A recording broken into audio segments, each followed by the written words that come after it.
there's like a civil war in our country, you know, that goes on every level. All right, so level, it's a growing. I'm headed to work right now. I'm about to set my camera up. Been a while since I've done a video, but occasionally I find something worth talking about.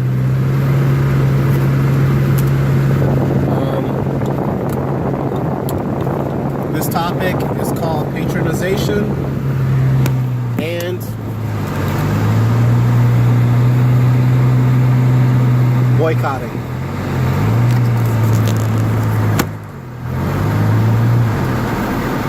I know you guys see a new look on my face, no hair, no beard.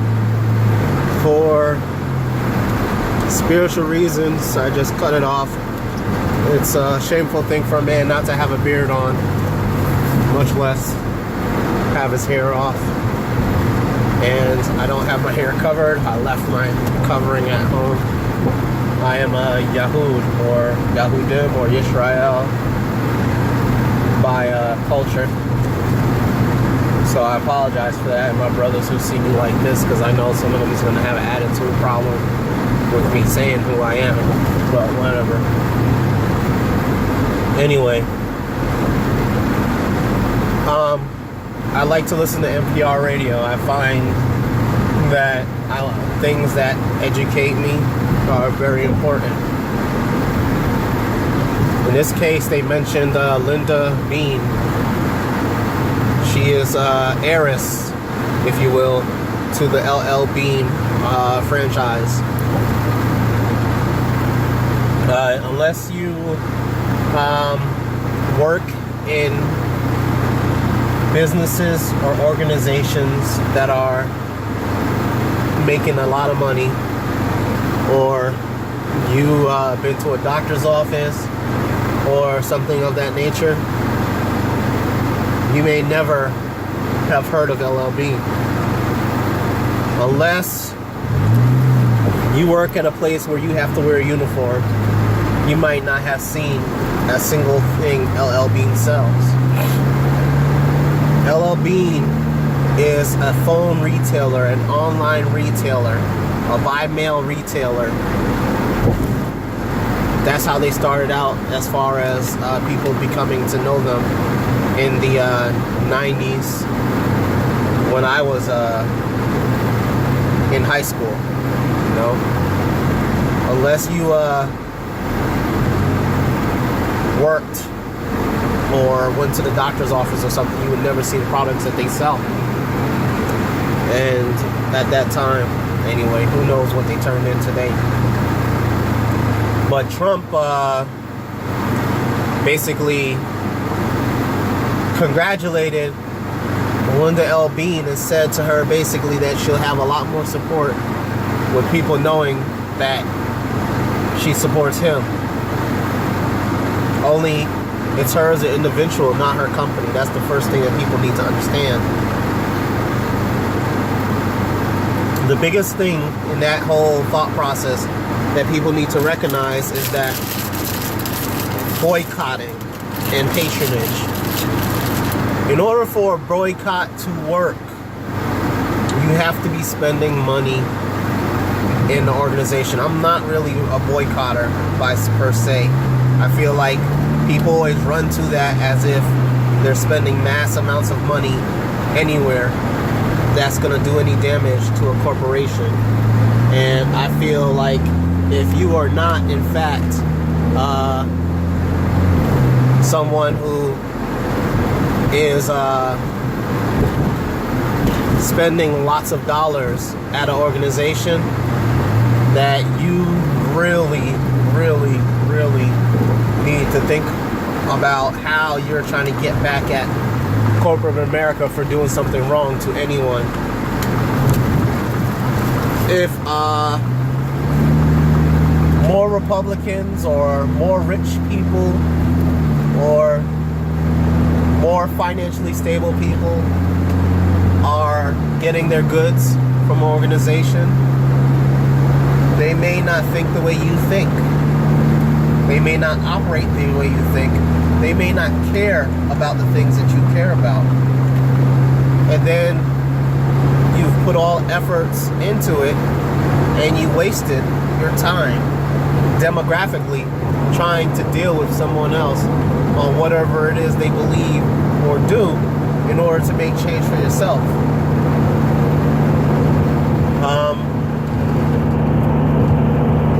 Most people who patron LL Bean are Republican, or are rich, or live in more prestigious areas. LL Bean and a lot of these places design their company that way, not to be too much like these Targets and all these other things. They have a special branch of business, and it helped them to thrive and grow over the last couple of decades. You know, and there's several others like them that exist. It escapes my mind. But the whole entire point is that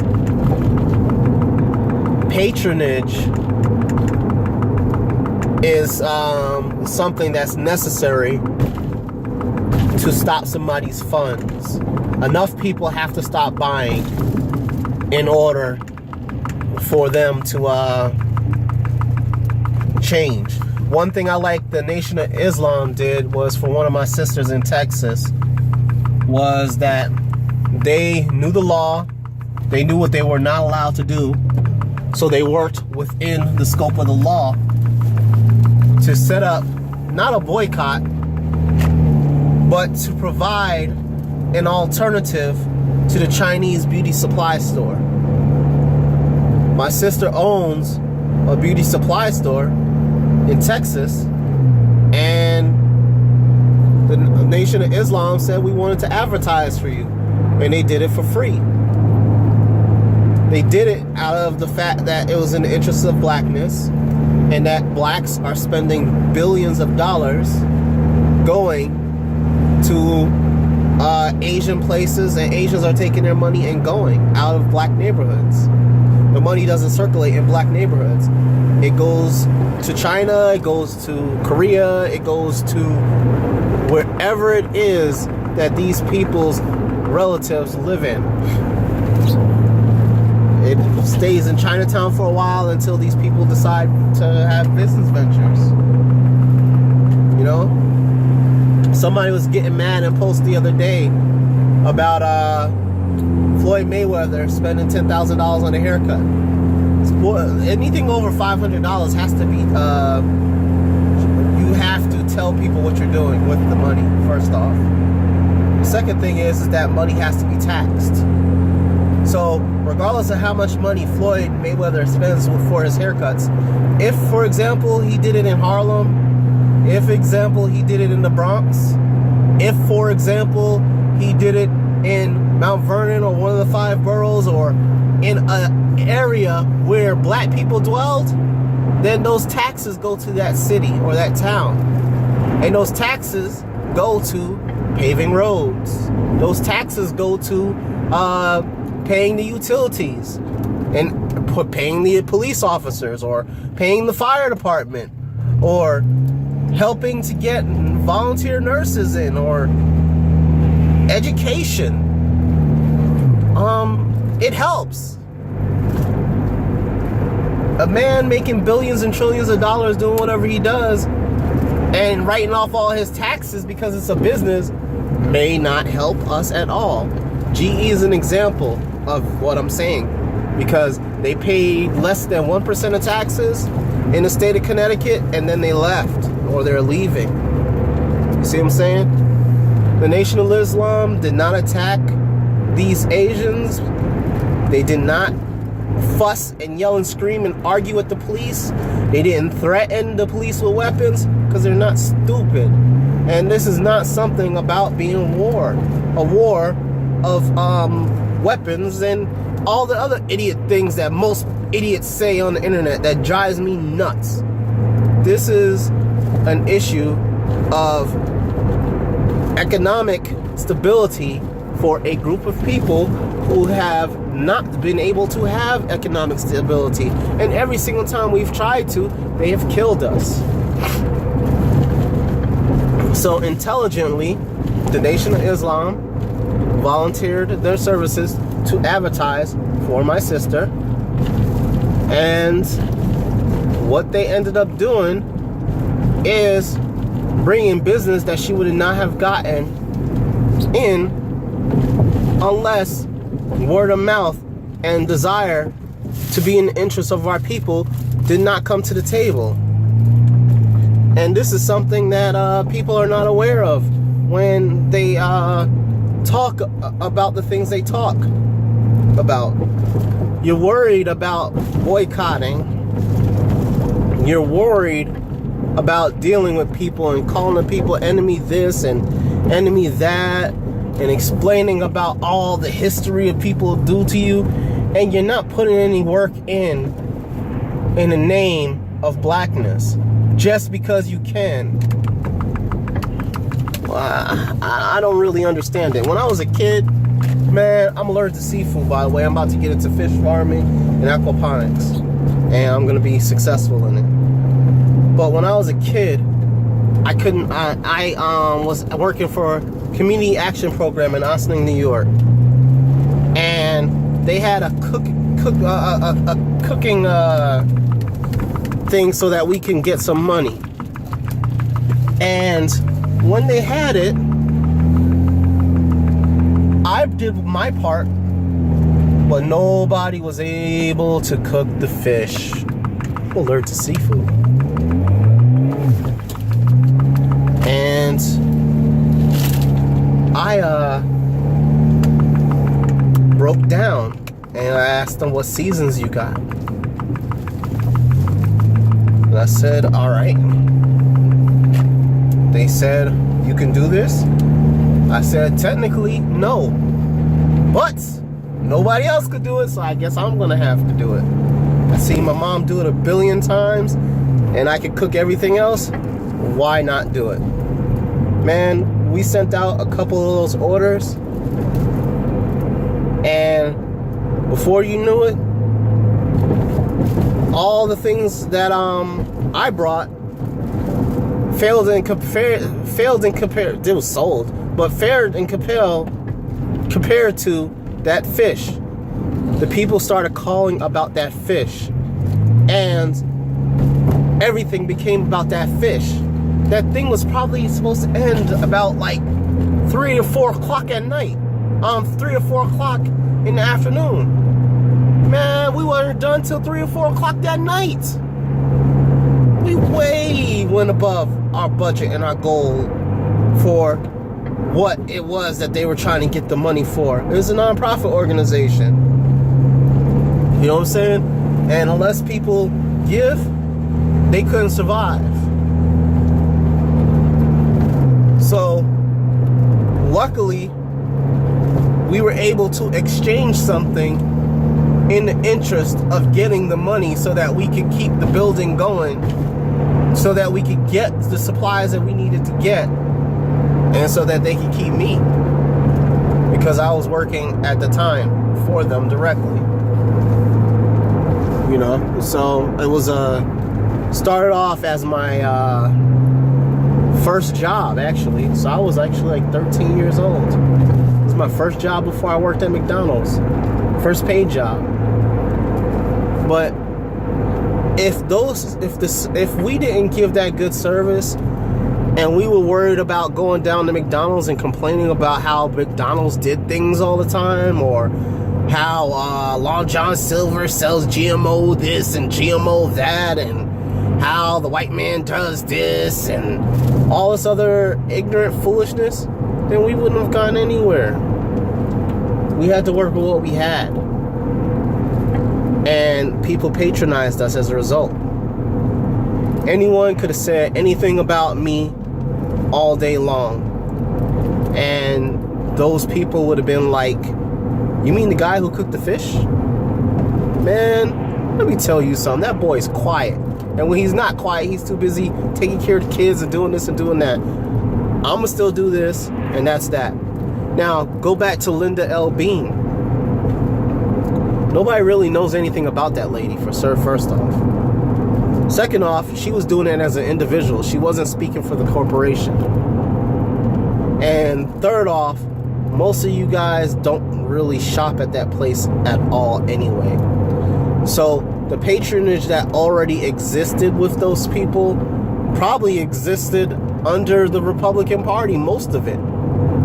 Probably existed because the fact that is that they gave better prices than anyone else. And even if they don't like Linda Bean,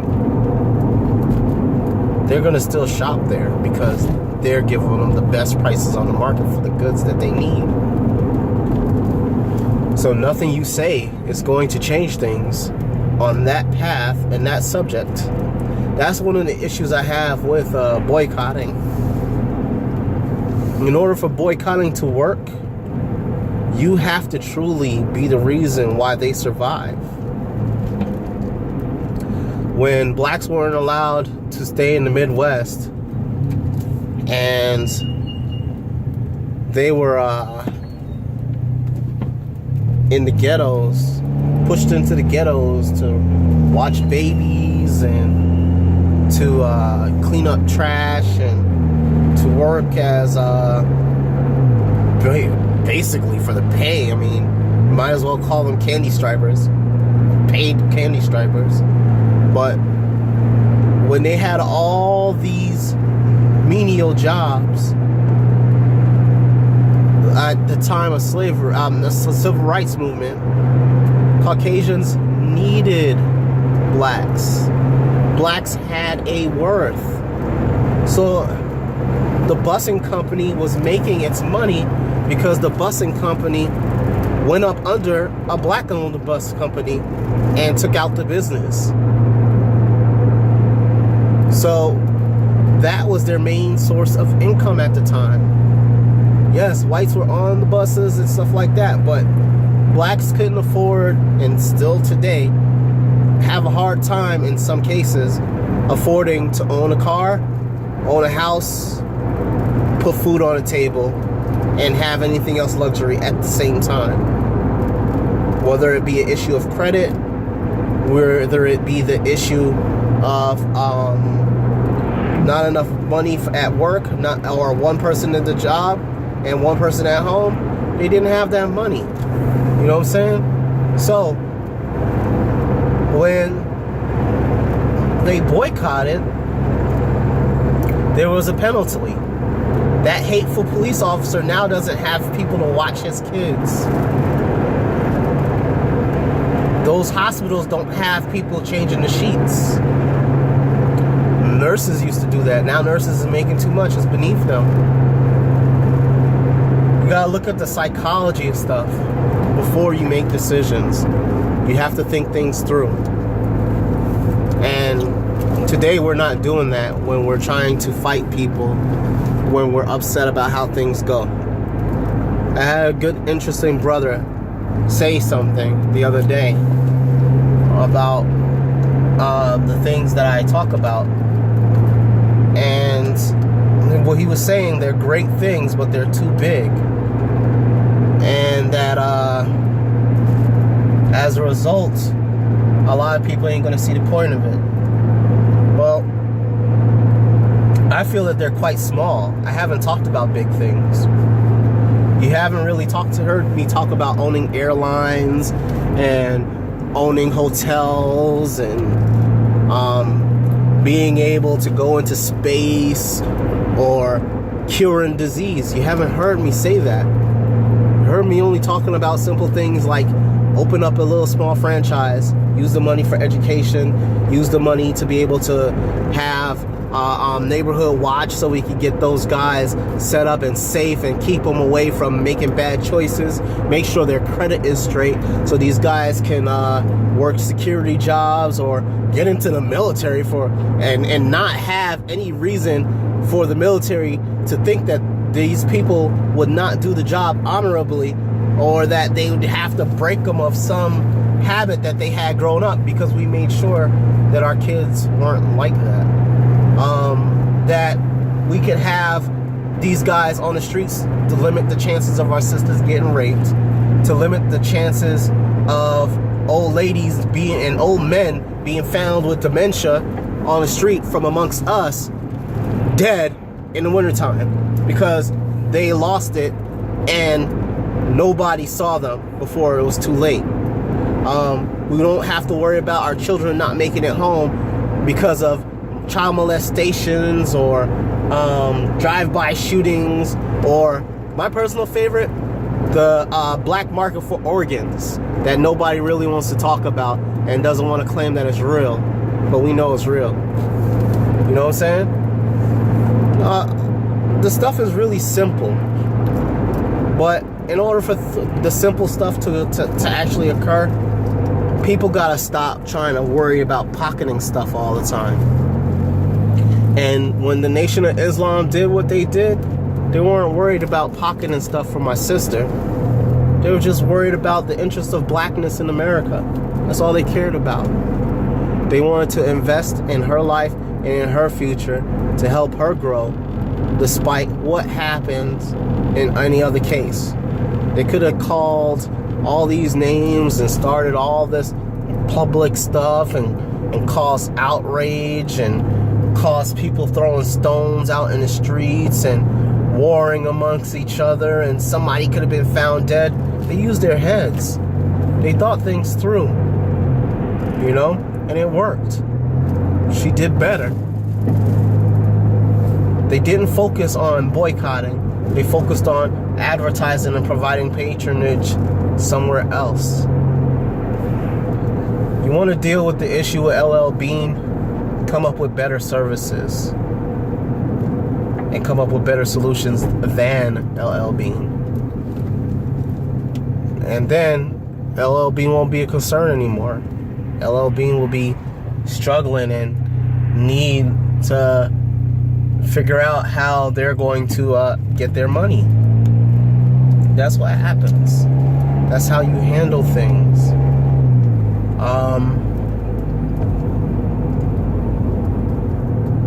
It's sad to me that in the process of going through things, we don't expand our minds to be able to make the choices necessary so that we can have, and that we won't have to need groups like LL Bean.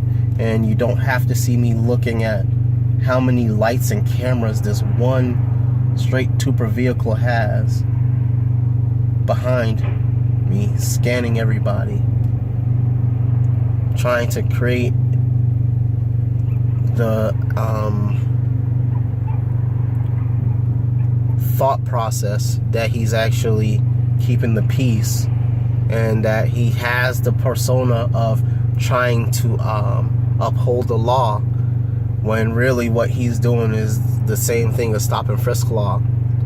You're actually creating an atmosphere where you're making people more criminal than they actually appear. Which that person that just passed me could have been trying to go home, could have been trying to go to the grocery store, you know. But anyway, patronage is the focus that you should have. Advertising is the focus you should have. Building up yourself, building up your people, building up your connections is what you should be focused on, and not anything else.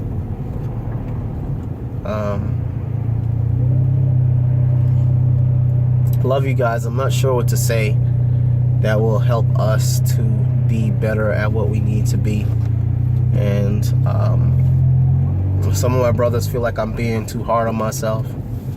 And I mean, other people will call me a false prophet or a coon or sell out to my people, or whatnot, stuff.